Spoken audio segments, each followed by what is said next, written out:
You know that feeling. Every month, for so many of us, it's the exact same story. You just feel a little off. There's a cramp here, a sudden wave of exhaustion there. And that's when the big question starts to bubble up.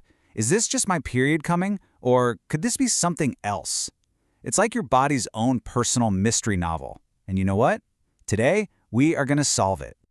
It is so frustrating, isn't it? You're feeling tired, maybe a little bloated, your lower back has that familiar ache, and all these symptoms could mean two completely different things. It's so easy to feel kind of lost and confused, trying to read into every little sign your body sends you. So really, why is it so darn hard to get a straight answer?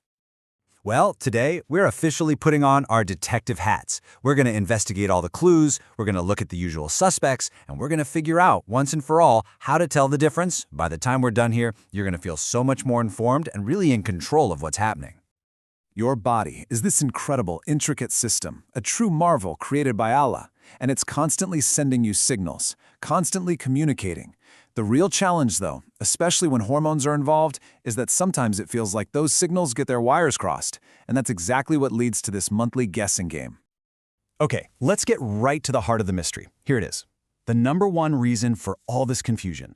The time leading up to your period and the very beginning of a pregnancy are both directed by shifts in the exact same hormones. We're talking estrogen and progesterone. When these guys fluctuate, they cause a set of symptoms that are nearly identical. It's like trying to solve a puzzle where half the pieces look exactly the same.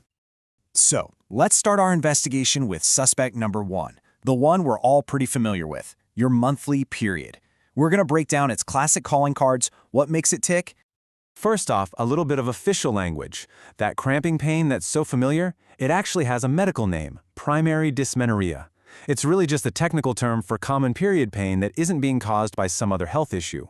For a lot of women, it starts in their teens, and, thankfully, it often gets less severe as they get older or after having children. So, what's actually causing all that cramping? Well, let me introduce you to the main culprits, prostaglandins. You can think of them as your body's little drama committee.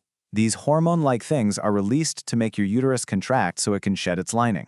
The more prostaglandins you have, the more intense those contractions and the cramps are probably going to be. And yep, they're also the ones to thank for some of the other fun symptoms like headaches and nausea. Now, a major clue here is the timing. For your period, the pain typically kicks in a day or two before you actually start bleeding.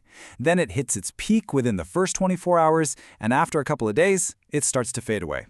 The pain itself can be that classic dull, constant ache or those sharp, stabbing cramps, and you might even feel it spreading to your lower back and thighs.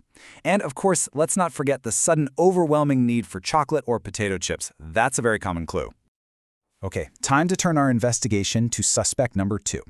This one's less about a monthly routine and more about a brand new arrival, pregnancy.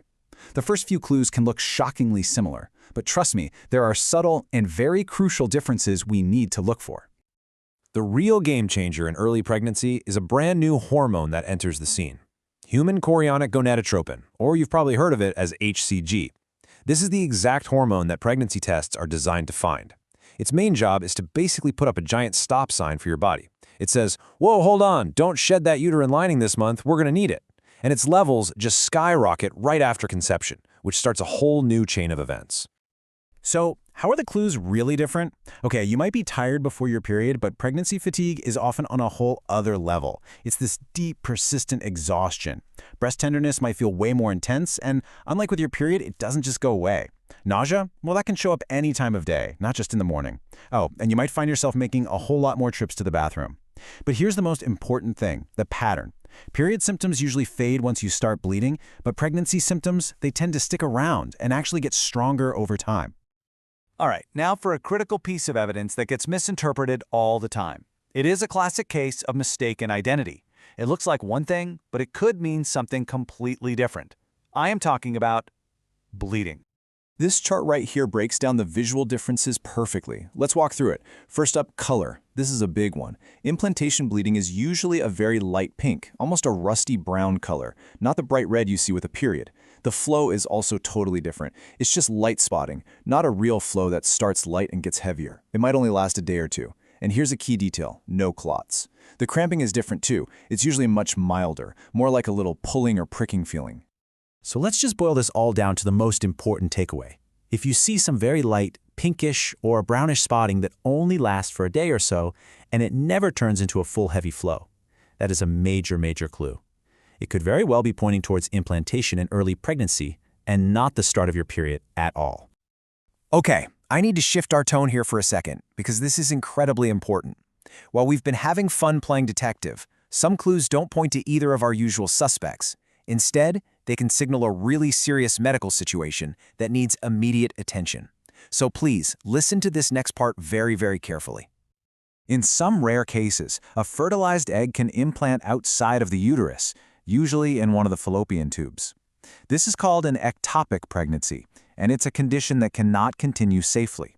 It is a medical emergency, and it requires immediate care. If you experience any of these red alert symptoms, especially if you've missed a period or had a positive pregnancy test, you need to get medical help right away.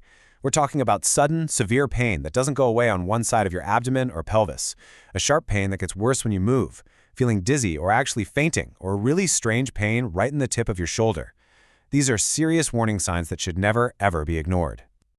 All right. After that very serious but very necessary warning, let's get back to our main investigation and give you a clear action plan. Now that you know what all the different clues are, how do you actually solve this mystery for yourself?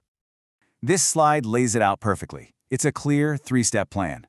Step 1, track everything. Use an app on your phone or just a simple notebook to write down your symptoms, when they start, how intense they are. This information is power. Step 2, wait and test. I know it's hard to be patient, but for the most accurate result, you really should wait until the day after your period was supposed to start. Testing too early can give you a false negative. And finally, step 3, talk to an expert. If you get a positive test, make an appointment with your doctor. And like we just said, if you ever have severe or scary symptoms, don't wait. Call your doctor immediately. So, after all of this, after looking at all the evidence, we come back to one simple truth. The confusion between period symptoms and pregnancy symptoms is completely normal. It's just built into our shared hormonal chemistry. But by learning to listen to your body, to track the signs, and to interpret all these subtle clues, you become the lead detective in your own health story. Because when it comes down to it, who is the absolute best detective for your body? You are.